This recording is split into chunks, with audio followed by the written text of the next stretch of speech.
So it turns out Isabella is going to be more relevant than I thought. I had my worries that Isabella was just going to pop up at the last episode to give the kids a hug, but they introduce her, not only just reintroduce her with the character we got from Norman's backstory, which I saw some people speculate, and I was like, I really hope they go that direction because I want her to be some form of antagonist because they set her up at the beginning of the anime as such. And to see this episode with her being grandma, it's kind of interesting. I did see some people say that it felt like the grandma title came from nowhere. To me, most likely, when she got whispered in the ear of like what would happen if she caught the kids, most likely a promotion was whispered in her ear, and with that promotion would probably allow her to keep Rei all to herself so her kid wouldn't get sacrificed. I feel like that's what it's implying here, without taking the time to obviously explicitly say this is what happened because of the limited runtime. The Isabella content was without a doubt my favorite part of the episode, because overall this episode felt very fast. That's probably the best way to put it.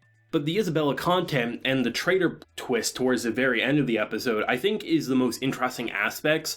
And depending on where they take that, episodes 10 and 11 could be really interesting, all things considered. Norman switching his thought process, I thought was pretty much what I expected. That didn't really catch me off guard because, all along he's been a scared kid with a time limit. But there definitely was a lot of convenience in this episode, and with a little reworking, I think it would have flowed a lot better. As an example, the whole attachment to the pen. I really wish the old demon wasn't the one to have given them that. I think it would have made more sense that maybe if, when they first got to that bunker, that was left for them so they would have more information, and then maybe they just didn't know what to do with it until they met the demon or something. There would have been an easier way, because it just feels like it was very convenient, and the worst part is it wasn't even just like they attached it to the pen, they got a map. They got a map to save everyone, right? To save all of their health. I think Norman dying would be really interesting for the narrative and would serve a purpose to actually have some sort of consequence.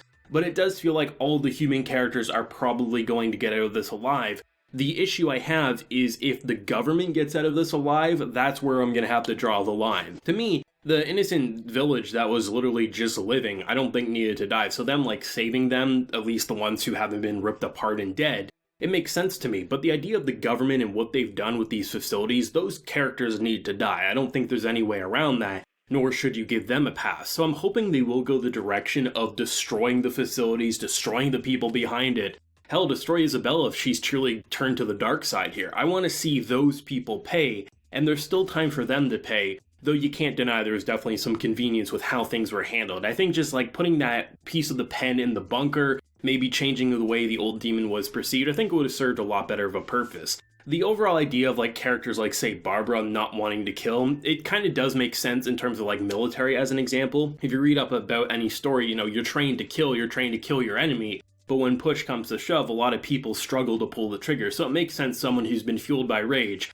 has a hard time killing a mother holding her demonic baby who's literally deformed. That to me doesn't matter. One issue I had was that as soon as Norman revealed his cards, he was like, hey, I've been doing this because I just wanted to save my family. I use you to my advantage. And one character was pretty pissed off, and I was like, yes, that makes sense. And Barbara, maybe, just because she's a little kind of confused about what she actually wants to do after not being able to kill a mother and her kid. But everyone just unanimously agrees that you're like, you know what, you're a boss, we're gonna do what you said. And I was like, that feels a little too weird for me. And that's why I really like the traitor reveal at the end, because to just have everyone just say, you know what, boss, you screwed us around, you lied to us because you wanted to save your family because you're in your final stages here, we're just gonna trust you. It makes more sense for there to at least be one person to pick up that radio and say, hey, I have intel, let's make a deal. And that's going to be interesting to see, though I do feel like with the way they've already went with some of the human characters, even when they're revealed to be a traitor, I don't think anything negative is truly going to happen to them. I guess time will tell. Though I will say, at the very least, the two biggest concerns I had about this season have at least been touched upon. The first of which was we weren't going to get Norman's backstory. We got Norman's backstory. And I also felt like they brought up Isabella just to bring her up and then kind of brush her aside, and they're bringing her up as a grandma.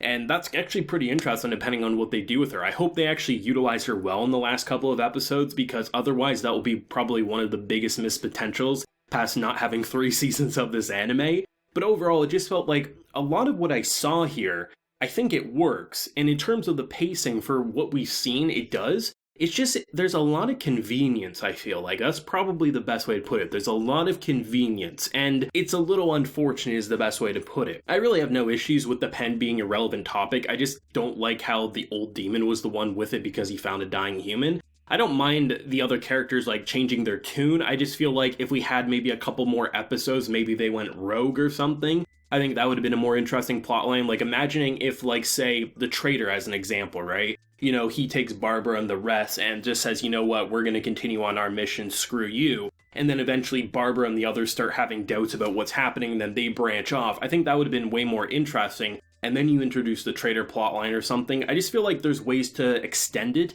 And I feel like it's not even maybe that we needed another season, maybe like a 15 or 16 episode season. You would have been able to add a couple of extra little bells and whistles that would have made things that are kind of seen as convenience in this episode feel a lot more fleshed out and not as kind of half-assed is the best way to put it. At the very least, we're getting an ending, so it's better than a lot of these shows that just kind of get left in the air, but it is an unfortunate side effect of what's happened with The Promised Neverland Season 2.